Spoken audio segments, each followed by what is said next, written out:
Assalamualaikum warahmatullahi wabarakatuh. Yang saya hormati Ibu Anita selaku dosen mata kuliah Komunikasi Bisnis, seluruh Bapak Ibu yang menghadiri presentasi ini.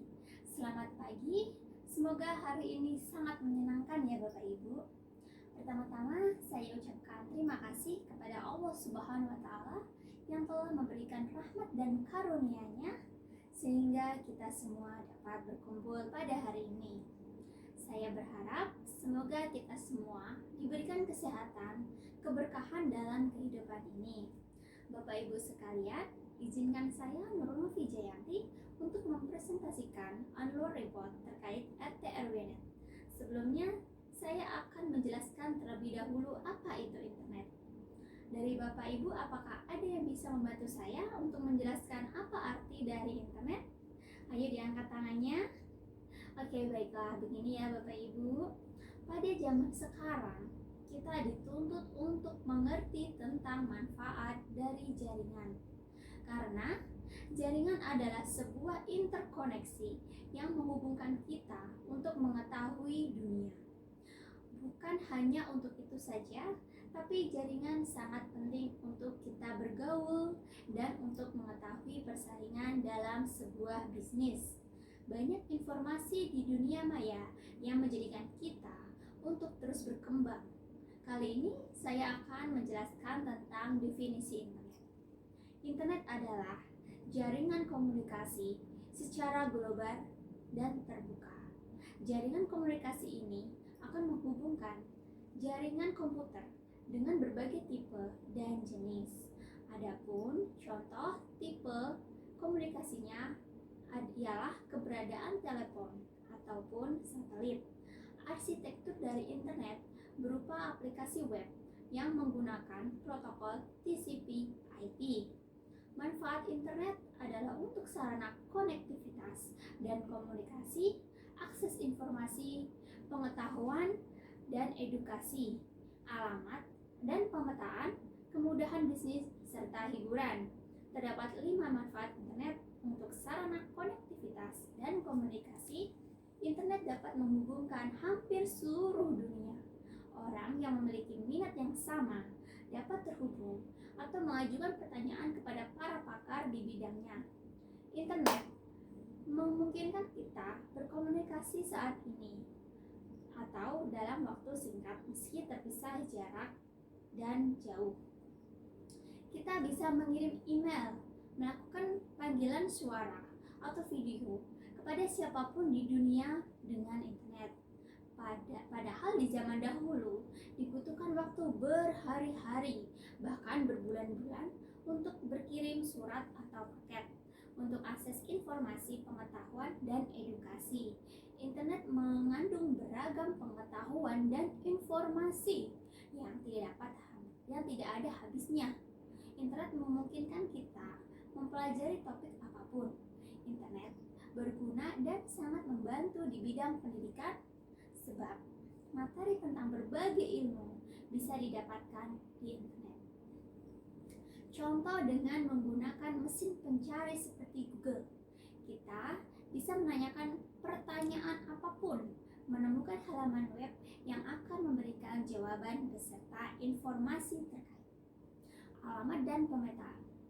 Internet dapat membantu pengguna untuk mendapatkan alamat atau mencari tahu lokasi di setiap tempat di dunia melalui peta. Dengan bantuan teknologi GPS atau mesin pencari seperti Google, kita bahkan bisa menemukan rute tercepat ke lokasi tujuan. Kemudahan bisnis. Internet memberikan kemudahan pada dunia bisnis, melakukan jual beli dan transaksi. Internet bisa menjadi tempat untuk mengiklankan dan menjual barang atau jasa setiap saat kepada semua orang di dunia. Sarana hiburan. Internet memberi akses lebih luas ke dunia hiburan seperti menonton video, menonton film, mendengarkan musik, dan bahkan bermain game online. Tahukah Bapak Ibu apa jadinya jika di dunia, di kehidupan kita tidak ada internet? Coba Bapak Ibu bayangkan sehari aja tidak ada internet, tentu saja dapat memunculkan beragam reaksi, mulai dari marah, kesal, frustasi, hingga pasrah. Nah, dilansir dari berbagai sumber, berikut ini prediksi dari para ahli terkait kondisi tersebut. Yang pertama, melambatnya proses informasi dan komunikasi. Hilangnya internet akan berdampak kembalinya proses komunikasi dan informasi ke masa sebelum ada internet, di mana proses tersebut memakan waktu lebih lama. Kedua, kembali ke kehidupan tanpa media sosial. Tanpa terhubungnya sebuah gawai dengan internet, media sosial tidak akan mungkin dapat diakses, sehingga hidup tanpa internet berarti hidup tanpa media sosial. Yang ketiga, berbagi aspek kehidupan mengalami kemunduran. Program-program pemerintah serta fasilitas yang disediakan pemerintah tidak akan dapat terlaksana dengan baik. Bakal kacau, bukan? Yang keempat, ketersediaan makanan terganggu. Ternyata internet juga sangat berpengaruh bagi industri makanan, terutama di bidang retail. Hal ini dikarenakan internet berguna untuk memberikan informasi seputar stok barang yang ada di gudang dan supermarket. Selain itu, hilangnya internet juga akan berpengaruh bagi jasa pembelian dan pengiriman online. Kemudian yang kelima, munculnya berbagai macam permasalahan sosial. Hilangnya internet akan menyebabkan banyak permasalahan sosial yang muncul. Salah satunya adalah meningkatkan angka kriminalitas yang disebabkan dari banyaknya pengangguran dan orang-orang yang kelaparan. Dengan terjadinya kondisi tersebut, orang-orang akan berupaya untuk memenuhi kebutuhan mereka masing-masing untuk dapat bertahan hidup. Ngeri banget kan ya? Kemudian yang keenam, terjadi krisis ekonomi global. Dengan perkembangan teknologi yang semakin modern, internet kita juga berpengaruh terhadap aktivitas perbankan online dan juga kartu kredit. Selain itu, tanpa adanya internet juga dapat membuat kebangkrutan pada beberapa bank karena kesulitan mengakses informasi serta database nasabah. Selain bank, aktivitas pasar saham yang ada di dunia juga akan mengalami imbasnya. Pada level yang berbahaya, hilangnya internet dapat menyebabkan krisis ekonomi global. Hampir seluruh sistem perekonomian dunia bergantung pada internet. Kemudian yang ketujuh, banyak perusahaan yang bangkrut. Tanpa adanya internet, perusahaan-perusahaan berbasis internet tersebut tidak akan dapat melangsungkan jual beli online e-commerce yang berakhir pada kebangkrutan. Gak kebayang banget deh ya. Kemudian yang kedelapan, banyaknya terjadi PHK. Banyaknya perusahaan yang bangkrut mengakibatkan banyaknya pula pegawai yang tiba-tiba menganggur akibat pemutusan hubungan kerja PHK. Selain itu, jika internet benar-benar menghilang, maka konten kreator seperti YouTuber, selebgram, seleb tweet, vlogger, dan blogger juga pasti akan kehilangan pekerjaannya. Oke, selanjutnya saya akan memaparkan terkait RT/RW-Net. Sekarang ada yang bisa membantu saya? Apa arti RT/RW-Net? RT/RW-Net adalah sebuah jaringan komputer yang dibangun atau dibuat oleh masyarakat secara mandiri dengan ruang lingkup RT/RW saja. Dalam pembuatannya memanfaatkan jalur kabel dan wireless 2.4 GHz. Konsep RT/RW-Net ini sendiri yaitu menghubungkan jaringan komputer dalam satu blok atau perumahan agar internet dapat tersedia selama 24 jam dengan biaya yang dikeluarkan lebih murah. Kenapa bisa?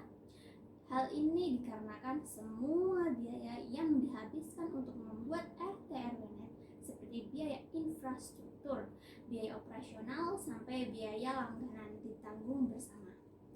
Sebenarnya RT/RW-Net ini sama dengan warnet, Kita sama-sama membayar untuk mengakses internet dengan tujuan mendapatkan informasi dan lain sebagainya.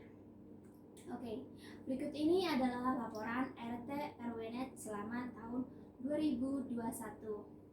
Next.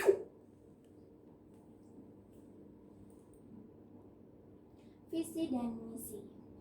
Visi memperluas jaringan sampai ke pelosok desa.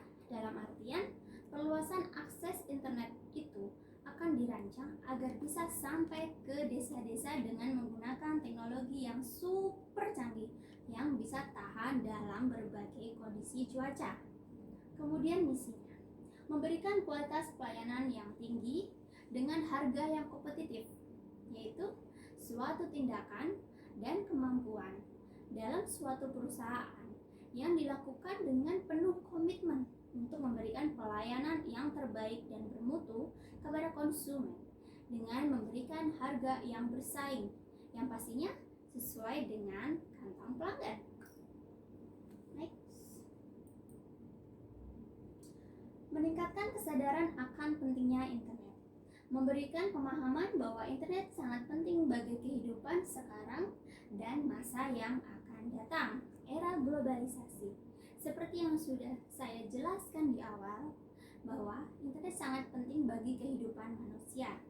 Kemudian, proses administrasi yang sederhana, pengumpulan data berupa KTP dan biaya administrasi. Jika ingin memasang internet, cukup dengan memberikan data fotokopi KTP dan biaya administrasi instalasi sejumlah 500.000. Kemudian, personel yang termotivasi dan kompeten dengan orang-orang multi terampil, memberikan pelatihan tentang instalasi internet, pemrograman, dan penyelesaian masalah internet. Jadi, kita memberikan pengetahuan kepada teknisi bagaimana cara yang benar dalam pemasangan, sambungan, pemrograman, dan jika terjadi masalah dapat segera diselesaikan. Kemudian, tenaga kerja yang produktif, memberikan pelayanan yang terbaik untuk pelanggan. Terdapat 7 tips untuk memberikan pelayanan yang terbaik untuk pelanggan. Yang pertama, berikan waktu yang tepat. Cara pertama yang membuat pelanggan merasa dihargai dengan mengakui dia sesegera mungkin. Misalnya, pelanggan mendapat masalah dalam internetnya, segeralah untuk membantunya. Atau misalkan kita sedang sibuk, kita bisa meminta pelanggan untuk menunggu terlebih dahulu dengan sopan. Yang kedua, sapalah pelanggan dengan cara yang bersahabat, tapi tepat. Misalkan berikan senyuman, katakan bagaimana Bapak Ibu, ada yang bisa saya bantu? Tapi jangan senyum-senyum sendiri ya. Yang kemudian ada saat ingin membantu, selalu ada saat pelanggan membutuhkan bantuan. Kemudian aktif mendengarkan pelanggan, menunjukkan bahwa kita secara aktif mendengarkan pelanggan dengan melakukan kontak mata, mengangguk, atau bahkan menuliskan catatan. Ajukan pertanyaan yang menjelaskan kapan pelanggan selesai berbicara. Jika perlu, untuk mendapatkan rincian lebih lanjut yang akan memungkinkan kita mengatasi masalah pelanggan. Jangan memutus pembicaraan pelanggan ya. Kemudian, tawarkan saran yang tepat. Jika ada pelanggan yang meminta saran, berilah saran yang tepat. Karena setiap keputusan atau saran yang kita berikan saat kita memberikan kepada pelanggan itu sangat berpengaruh untuk pelanggan. Yang keenam, jadilah ceria, jadilah sopan dan hormat sepanjang interaksi dengan pelanggan. Saat kita melakukan interaksi dengan pelanggan, tunjukkan keceriaan kita, keceriaan wajah kita, selalu tersenyum dan mendengarkan pesan dari pelanggan. Berperilaku sopan juga sangat penting. Ucapkan perkataan yang sesuai dengan keadaan pelanggan, seperti santai dengan pelanggan usia muda dan baku pada pelanggan yang usianya lebih tua. Kemudian, tutup interaksi layanan pelanggan dengan tepat. Kita harus menyelesaikan membantu pelanggan dengan secara aktif, menyarankan langkah berikutnya jika mereka siap melakukan pemasangan internet pada saat itu mengantar dan mengarahkan pelanggan untuk bantuan order dan informasikan tagihan dan cara pembayarannya. Jika pelanggan belum siap untuk menggunakan jasa kita harus mengambil langkah selanjutnya. Yang disarankan mungkin adalah undangan lebih lanjut seperti pengiriman proposal penawaran layanan. Itu seperti surat penawaran jasa pemasangan internet. Nah, kemudian next. Berikut adalah laporan annual meeting selama tahun 2021. Terdapat 3 perumahan, yaitu Timaha, Permata, dan GCC 2. Untuk Timaha sendiri, setiap bulannya mempunyai plan untuk pemasangan internet 5 unit dari Januari sampai Desember 5 unit. Dan untuk aktualnya di Januari 4, Februari 13, Maret 4, April 1, Mei 4, Juni 5, Juli 7, Agustus 2, September sampai Desember 0. Dan untuk presentasinya untuk seluruh di perumahan Timaha 63%. Kemudian untuk perumahan Permata sama halnya dengan di Timaha memiliki plan dari Januari sampai dengan Desember memiliki 5 plan unit untuk pemasangan internet. Tetapi untuk aktualnya di Januari 9, Februari 18, Maret 9, April 4, Mei 3, Juni 5, Juli 1, Agustus 1, September 2, Oktober sampai Desember 0. Dan untuk presentasinya 83% untuk perumahan Permata. Kemudian untuk perumahan GCC 2 sama halnya dengan Timaha dan Permata memiliki plan setiap bulannya dari bulan Januari sampai Desember 5 unit untuk pemasangannya. Tetapi untuk aktualnya Januari 10, Februari 6, Maret 6, April 5, Mei 4, Juni 3, Juli 2, Agustus 6, September 5, September 3, Oktober sampai Desember 0 dengan persentase pemasangannya 75%. Next. Terima kasih. Demikian presentasi RT/RW.Net dari saya. Apabila terdapat tulisan maupun perkataan yang tidak berkenan di hati Bapak dan Ibu sekalian, mohon maaf yang sebesar-besarnya dan terima kasih. Wassalamualaikum warahmatullahi wabarakatuh.